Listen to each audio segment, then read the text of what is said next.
ሰላም ሰላም ቤተሰብ እንዴት ናችሁ? ሰላም ናችሁ? እኔ ጋር ሁሉ ሰላም። የበዓል ድካም ትንሽ አልለቀቀኝም። ድካም ድካም ይለኛል። ያው ባለፈው ነግሬያቸዋለሁ አይደል? የባለፈው ቪዲዮ ላይ እዚህ ሀገር ልጆቼን እኔ እንደ ኢትዮጵያ ነው ያሳደግኳቸው። በነገራችን ላይ ምግብ ራሱ የኢትዮጵያ ምግብ ነው በጣም የሚወዱት። በጣም አልጫ እንኳን አይበሉም የኔ ልጆች በእውነት አልጫ እንኳን አይበሉም። በጣም በቃ ድብን ያለ ቀይ ወጥ በርበሬ ምናምን ነው ከትፎ ምናምን ቲፒካል አበሻ ናቸው። እና በዓለም በደንብ ነው የማከብረው ልላችሁ ፈልጌ ነው። ካላንደር ባይዘጋም ብዙ ጊዜ የምናገረውን ነው የምኖረው። እና ባለፈው ተናግሬ ያለው ማለት ልጆቻችንን በውጭ ሀገር የምናሳድግ ሰዎች የተለየ ካላንደር ያለን ሰዎች ልጆቻችንን የሀገራቸውን ባህል እያወቁ እንዲያድጉ ፍቀዱላቸው፣ አርጓቸው ብያለሁኝ። እና ያ ምንድን ነው የሆነ አናቅም ወደፊት ምን እንደሚሆኑ ስላችሁ በቃ የሆነ የሚያገቡትም የውጭ ዜጋ ሊሆን ይችላል። እንደዛ ነገር ስለሆነ ውጭ ሀገር ተወልደው ውጭ ሀገር አድገው እንደገና ሌላ ዜጋ ሲያገቡ ስለ ሀገራቸው ምንም ነው የማያውቁት። እና እናንተ ግን አሳውቋቸው። በአፋችሁ ከምትነግሯቸው በላይ ቤታችሁ ኢቨን ደስ ይላል በጣም። አሁን መንገድ ላይ ራሱ ሲያዩን ሰዎች የሀገር ባህል ልብስ ለብሰን ምናምን ወደ ቤተ ክርስቲያን ስንሄድ ምናምን የአደይ አበባ እዚህ ጋር ሰክተን ምናምን ስንሄድ ሲያዩ በቃ ልክ እንደ ፕሪንስስ ነበር ሲያዩን የነበረው ማለት ነው። እና ደስ የሚል ባህል አለን እውነት ለመናገር በጣም ብዙዎች የሚወዱት ባህል አለን። እና ይሄንን ለልጆቻችን ማሳወቅ ነው። እኛ ካላሳወቅናቸው ምንም ወደፊት አብሯቸው ለሚኖር ሰው ሊያሳውቁ አይችሉም። ወደፊታቸውን አናቅም እኛ። አሁን እኔ ልጆቼ ነጭ ያግቡ፣ ጥቁር አፍሪካዊ ያግቡ፣ አረብ ያግቡ ምን ይበሉ በእኛ ምርጫ አይደለም የሚያገቡት። እና ልክ እንደዛ ሲሆን ባህላቸውን ማስተዋወቅ የሚችሉት እኛ ከነገርናቸው ነገር አኳያ ነው። እና ለልጆቻችሁ አትስነፉ። በቃ ካላንደር ባይዘጋም በትምህርት ቢያሳልፉም እኛም በስራ ብናሳልፍም ባህላችንን ግን ማታም ቢሆን ከገባም በኋላ ብናሳያቸው። እኔ ልጆቼ በጣም በተለይ ትንሿ በቃ ልነግራችሁ አልችልም። በጣም ነው ኢትዮጵያን የምትወደው በእውነት በጣም። እና በኤምባሲ በኩል ስናልፍ ራሱ የኢትዮጵያ ባንዲራ ምናምን ትላለች። በቃ በጣም ነው ፍቅር ያላት ለሀገሯ። እና ሀገራቸውን እንዲወዱ አድርጓቸው፣ ማንነታቸውን እንዲያውቁ። አለበለዚያ ግራ ይጋቡባቸዋል። ምክንያቱም ሀገራቸው እንዳልሆነ ያውቃሉ። እዚህ ስደተኛ ተብለው ነው የሚኖሩት። ሀገራቸውን ካላወቁ ደግሞ ሞር በጣም ነው እንትን የሚሆኑት። በቃ የሆነ የማንነት ጥያቄ ምናምን ያድርባቸዋል። እና ይሄን እንትን እያላችሁ አሳድጓቸው ማለት እፈልጋለሁ ከኢትዮጵያ ውጭ የምትኖሩ ወላጆች። እና ይሄንን እያልኩኝ የበዓል ሰሞን ስለሆነ ነው ይሄን እምላችሁ። ያው በስራ ስለምታሳልፉ ካላንደር ስለማይዘጋ የእኛ ካላንደር ስለሚለይ ደክሟችሁ ዝም ብላችሁ አትሸውዱ እና አሳዩቸው። እና እኔ በጣም ነው አንዳንዶቹን እማደንቀው የነጭ ሚስት የምን ሚስት ሆነው ጥንቅቅ ብለው በቃ የኢትዮጵያን ባህል ጥንቅቅ አድርገው ሲያሳዩ በጣም ደስ ይሉኛል። እና አከብራቸዋለሁ በጣም በቃ ደስ ይሉኛል። እና እንደዛ መሆን አለብን። አንዳንዱ ደግሞ አለ ምንም በትዳርም በምንም ሳይያዝ ዝም ብሎ በቃ ሀገሩን የሚረሳ የሀገሩን ባህልም በቃ ምንም የማይመስለው እንደሱ አይነት ሰዎች ደግሞ እኔ ብዙም ደስ አይሉኝም። ብቻ በአጠቃላይ ማንነትን መካድ ይደብራል። እና በዓል አልወድም ምናምን ይሏቸዋል አፍ አውጥተው ማለት ነው። እና ይሄ ነገር ያስጠላል። ኤኒዌይስ ጨቀጨኳችሁ መሰለኝ። ቀጥዬ ደግሞ ምን እንትን አልኩኝ። ሊያሾ በቀደም ትላንት ነው መሰለኝ ለዮናስ ሙሉነህ ለዮኒ ማኛ ስታጥረጋረገው ነበር። የራሳቸው ጉዳይ ነው፣ ምንም አይደለም። ግን ለልጇ አባት በጣም ጠበቃ ሆና እንዴት እንደምወደው ባየ የኬኳን አባት እንዴት እንደምሳሳለት እሱን አንድ ነገር አድርገውና እኔ ነኝ መጀመሪያ አይንህን ማወጣው ምናምን ምናምን እያለች ብዙ ስትናገር አየኋትና ገረመኝ። ለምን ገረመኝ መሰላችሁ? ማንም ሰው ትዳር ሲመሰርት ሲጋባ ሲያገባ በተለይ ወንዶች ሴቶች እንኳን ከእድሜ ጋር ግብ ግብ ስላለብን የሆነ የምናማርጥበት እድሜ የተወሰነ ነው። የሆነ እድሜ ላይ ስንደርስ ማንኛውም ሰው ይሁን በቃ ልጅ ልውለድ እንጂ ምናምን በቃ የሆነ ከፋፍለን ማየት እንችላለን። የሴትን ልጅ እድሜ 20 ቤት ውስጥ መራጮች ነን። 30 ቤት ነገር ነው። 40 ቤት አንመርጥም። 40 ቤት ስንገባ አንመርጥም። በቃ ከእድሜ ጋር ነው ግብ ግባችን። እንደውም 40 ሌት ነው። በቃ ወደ 30 አጋማሽ ጋር በቃ መውለድ እንፈልጋለን ምናምን። ይሄ 20 ቤት ውስጥ ይሄ እንደዚህ ነው፣ ይሄ ሸፋፋ ነው፣ ይሄ እንትን ነው፣ ይሄ ብር የለውም፣ ይሄ እንደዚህ ነው፣ ይሄ ጥሩ ስራ የለውም ያልነውን ሁሉ 30 አጋማሽ ላይ አንመርጥም። ማንም ይሆን ብለው ወደ ውሳኔ የሚገቡ ሰዎች አሉ። ይሄ ነገር እኔን አይደለም የሚመለከተው። በቀጥታ ከኔ ጋር ባታያይዙት ደስ ይለኛል። ምክንያቱም እኔ ከአብሮ አደጌ ጋር ተጋብቼ እየኖርኩ ያለሁት እና የብዙ ሴቶችን ብዙም እንትን የሚሉኝ ሰዎችን ሳይ እድሜ ሄደ አሁንስ እንደው ከማንም ሁላ ይላሉ። ታውቃላችሁ፣ ከማንም በወለድኩኝ ከማንም በቃ ገባችሁ? ኢቨን በቃ እንኳን ተጠይቀው አይደለም በቃ ማንም የሚል ደረጃ ይደርሳሉ ማለት ነው። እና ወንድ ግን ለትዳር ሲያስብሽ በጣም መርጦሻል ማለት ነው። በጣም ፈልጎሻል ማለት ነው። ወደ ትዳር ከገባ ምንም አስገዳጅ ነገር የለበትም። በቃ እድሜ አይደለም የገፋው ወይ ምን አይደለም፣ ወዶሻል ማለት ነው። እና ወንዶች ትዳርን ወደ ትዳር እንግባ ሲሉሽ የእውነት ወዶሻል። ወንድ ልጅ ትዳርን የሆነ ቀልድ አለ እንደውም ምንድነው ለምንድነው የማንጋባው ምናምን ስትለው ቀስ ብለን እንጋባልና ምንድነው 9 ዓመት ሙሉ ጭቅጭቅ ነው ምናምን እና እንትን ነው ፈን ነው። 9 ዓመት ለነሱ ትንሽ ነች ማለት ነው። እንግዲህ ገባችሁ? ከእድሜ ጋር ምንም የሚያገናኛት በ70 ዓመታቸው በምናምን የልጃቸውን ልጅ የምታክል ሊያገቡ ይችላሉ ምናምን።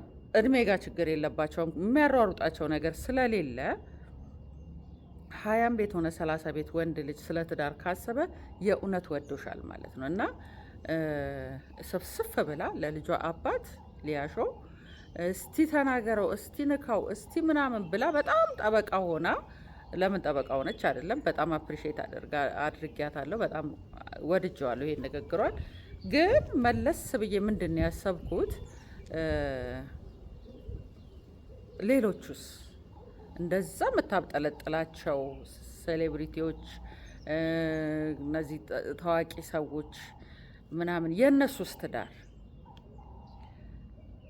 መቼም እንዳልኳችሁ ነው። ወንድ ልጅ ወደ ትዳር ሲገባ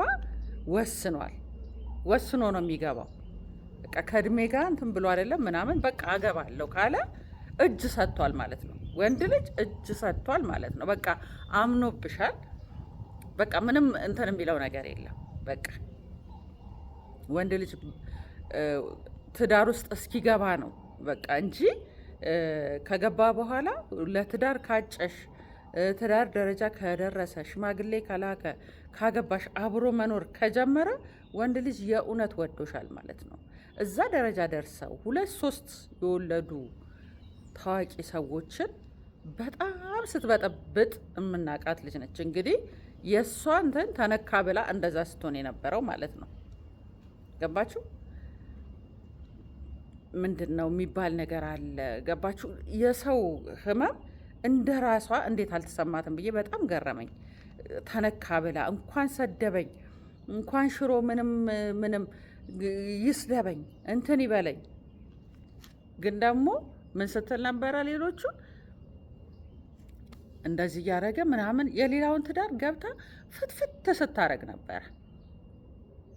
እንደዚህ እየተባሉ ነው የሚኖሩት፣ እንደዚህ ነው አከብራትም፣ እንትን አይላትም፣ እንደዚህ ነው ምናምን ብላ በጣም አቃቄር ስታወጣና ስትነቅስ ነበረ። ወደ ራሷ ሲመጣ ግን ትክክል ነው። አንዳንድ ሰዎች አሉ እንደዚህ አይነት ሰዎች የሆነ እነሱ ሲያረጉት ትክክል፣ ሌላው ሲያረገው ስህተትና ኃጢአት። ገባችሁ? እና ብዙዎቻችሁ አትሞኙ። አንዳንዴ ፍርደ ገምድል የሚሆኑ ሰዎች አሉ። በትዳር መሀል ይገቡና እንደዚህ እያለች ነው የምትኖረው፣ እንደዚህ እያለችሽ ነው የምትኖሪው ይሉና እነሱ ግን የባሰ በጣም የከረፋ በጣም በቃ ወይኔ እንዴት ቻለችው። እናንተ ለደቂቃ የማትሸከሙትን ነገር እነሱ ያን ያህል ጊዜ ችለው ሲኖሩ ታያላችሁ። ልክ እንደ ሊያ ማለት ነው።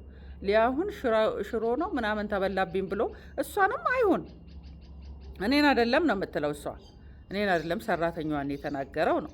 ግን ሰራተኛዋን ይሄን የተናገረ ልጅ ታውቋል ምን አይነት ልጅ እንደሆነ። ገባችሁ? እንደዚህ አይነት ስድብ አፉ ላይ የሚመጣ እኔ አሁን እያንዳንዱ ሰው አፉ ላይ ሲናደድ አፉ ላይ የሚመጣ ስድብ አለ አይደለ? የሆነ እኔ በቃ እኔም የራሴ ስድብ አለኝ። ስናደድ አፌ ላይ የሚመጣ ስድብ አለ። ገባችሁ? ይሄ ልጅ ሲናደድ አፉ ላይ የሚመጣው ስድብ እሱ ነው ማለት ነው። እሷንም እንደሱ ነው የሚላት። በሰዓቱ ሰራተኛዋን ቢሆንም ከእሷም ጋር ሲጣላ አፉ ላይ የሚመጣው ስድብ ይሄ ነው። እያንዳንዱ ሰው የራሱ የሆነ ስድብ አለው። ሲናደድ አፉ ላይ የሚመጣለት ስድብ አሁን መናገር ስለሌለብኝ እንጂ አለን እያንዳንዳችን። ገባችሁ? ስለዚህ ይሄ ልጅ የለመደበትን አፍ ነው። ከእሷ ጋር ሲጣላ ባልና ሚስት ሆነም ማይጣላ የለም፣ ይጣላሉ። ስለዚህ እናትሽ እንዲትሆን እያለ እየሰደበ ነው ማለት ነው እንትን የሚላት። እንደገና እቺ ልጅ የሶሻል ሚዲያ ተጠቃሚ እንደሆነች ይታወቃል። ኦንላይን ላይ ትሆናለች፣ ላይቭ ላይ ትሆናለች ብሎ እንኳን ምንም እንትን አላለም። ስሜቱን መቆጣጠር አልቻለም። በጣም ነው እንትን ሲል የነበረው እና ምን አገባ እንደፈለገ ይበለኝ እንደፈለገ በቤቱ ፍቅር ያለው ድብድብ ውስጥ የሚደባደቡና የሚጣሉ ሰዎች መሀል ነው ምናምን ብላ እንትን ስትል ሳቄ ነው የመጣው። ለምን ትላንትና ብዙዎቹን እንደዚህ ሆኖ እያመነጫጨቀችው እንደዚህ ሆኖ ዱባይ ሄደው የሰው አፍ እየጠረጉ እንትን እያሉ ምናምን ብላ የምታብጠለጥላቸውን ሴቶች ሳስብ ገረመኝ እና ሊያ ላታዩ ትችያለሽ፣ ግን ብታዩ እንኳን እግር ጥሎሽም ሆነ ምንም ብታዩ ልክ አንቺ እንደምትችው ባልሽን አንቺ እንደቻልሽው አንቺ እየተሰደብሽ እንደምትኖሪ እየተደበደብሽ እንደምትኖሪ ሁሉ ሌላዋም እንደዛ እንድትኖር ፍቀጅላት። 2-3 ልጅ ይዛ ለማፋታት አትሟሟች፣ አትጋጋጭ። ለማፋታት በቃ እንደዚህ አርጋ እንዲሆና ኧረ ቪዲዮ አለኝ እያልሽ እኮ እንዲህ ስትፈተፍቺ ልጆቹ ሁላ አያሳዝኑሽም? ካለናት ወይ ካላባት የሚቀሩ ልጆችን ለደቂቃና ለሰከንድ አስበሻቸው አታውቂም። አንቺ ብቻ የምታስቢው ምንድን ነው? በዩቱብ የምታገኘውን እንትን እየተቆራረጠ መፈመስሽን ምናምን ነው የምታየው እንጂ ለደቂቃ እኔ ባለቤቴ ውጪ ሲያመሽ እንኳን ልጆቼ አይተኙ ሲያመሽ ስላችሁ አሁን ቤተክርስቲያን አንዳንዴ ፕሮግራም ይኖራል ምናምን ያው እዚህ ሀገር መቼም ፕሮግራም ይዛችሁ እንትን ካላላችሁ ስራውም ጊዜ አይሰጣችሁም። ግን የሰው ልጅ ላይ የተለያየ አይነት እንትን ይኖራል እና በእንደዚህ አይነት መልኩ አንዳንድ ቦታ እንኳን እንትን ካለ አይተኙም። ተያይዘን ካመሸንማ በቃ ሁለታችንም አብረን ካመሸን ምንም በቃ አትሊስት እሱ እንኳን ቢያመሽ ታግዬ ምን ብዬ በተለይ ትንሿ ተኝ ብዬ አስተኝቻት፣ ግን አትተኛም። እንቅልፍ አይወስዳትም። አይቷት ደህና ደሪ ብሏት ቻው ተባብለው ተሳስመው ነው የሚለያዩት። የዛ ሰዓት ትተኛለች፣ ልቧ ያርፋል። አያችሁ፣ እንደዚህ አይነት ልጆችን ነው ካላባት የምታሳድጊው፣ እንዲያድጉ የምትፈርጅባቸው እየፈተፈትሽ ነገር። አንቺ ጋር ግን ትክክል ነው። እንደፈለገ ይሳደብ፣ እንደፈለገ እንትን ይበል፣ ሂዝ ራይት። አንቺ ጋር ሲሆን ማለት ነው። ሌላው ጋር ሲሆን ግን እንዲህ ሆኖ እንዲያርጎ በዚህ እንዴ ሰው እኮ ቺትም ተደራርጎ እኮ ቺት አርጋ ወይ ቺት አርጎ ይቅር ከተባባሉ መሸከሙን ከቻሉት እንትኑን ከቻሉት እኮ አብሮ መኖር ምንም ማለት እኮ ላይሆን ይችላል። በእውነት ይደብራል። ግን ደግሞ በቃ ይቅር መባባል አለብን። ስፔሻሊ ልጆች ከተወለዱ በጣም እኮ ጤነኛ ዜጋ እኮ ላናፈራ ነው ማለት ነው። ገባችሁ? እነዚህ ልጆችም እኮ ብዙውን ጊዜ የተፋቱ እናትና አባቶች ጋር ያደጉ ልጆች እነሱም ትዳሩን ቢመሰርቱ እንኳን የመፋታት እድላቸው ካልተፋቱ ወላጆች ከተወለዱ እኩል አይደለም። ኢዝሊ ነው የሚፋቱት። በቃ እነሱ አይተዋላ። እያያችሁ ነው። የቅርብ ጊዜ ትዝታችን ነው እንግዲህ ጂጂ 2 ወልዳ ተፋታች ከባሏ፣ ልጇም 2 ወልዳ ተፋታች። እያንዳንዱ ነገር ከቤተሰብ የምንወርሰው ነው። አያችሁ እንዴት ሲወርድ ሲዋረድ ወደታች እንደምንሄድ፣ እየዘቀጠ ትውልድ እየቀጨጨ ትውልድ እንትን እያለ እንደሚሄድ እና እኔ በጣም ወረደችብኝ በእውነት። እኔ ከዚህ በፊት ሊያን አድንቅያት አረብ ሀገር ቆይታ ታግላ ሰርታ ምን ብላ እራሷ ከሰራተኝነት አልፋ ወጥታ እራሷ ሰራተኛ ቀጥራ ምን ብላ እንዲፏ ብላ ስትኖር በጣም ደስ ብላኝ እንትን እያልኩ ነበረ፣ እያደነኳት ነበረ። እንደውም ብዙ ጠላቶች ሲበዙባት ከግራም ከቀኝም ብዙ በቃ ሆይ ሆይ ሆይ ሲሏት በጣም እንትን ብዬ ነበረ። ግን አሁን ላይ እየሄደችበት ያለው መንገድ በጣም ነው የሚደብረው፣ በጣም እና አንቺ ጋር ሲመጣ ትክክል፣ ሌላው ጋር ሲሄድ ስህተት የሚሆንበት ምንም ምክንያት የለም። ስለዚህ ንግግርሽን ብታርሚ ሄዶ ይኸውልሽ ዋጋ ትከፍያለሽ። አንዳንዴ ፍርድን አንዳንድ ሰዎች የሚሉት ነገር አለ። ምንድን ነው?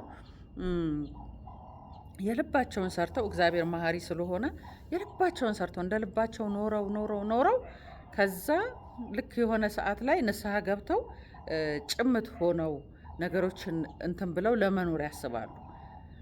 አትሞኝ። የዘራችሁትን እዚቹ ነው የምታጭዷት።